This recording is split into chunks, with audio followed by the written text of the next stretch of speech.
IWI UZI PRO, and this is the Resolute Monocore Suppressor for the UZI PRO platform. As you can see, it is a direct thread on the original barrel. You take out the barrel crown and replace it with this Resolute suppressor. I will do some sound check of the Resolute Monocore Suppressor on the UZI PRO.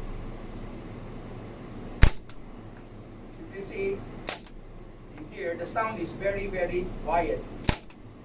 The room is enclosed, very low ceiling.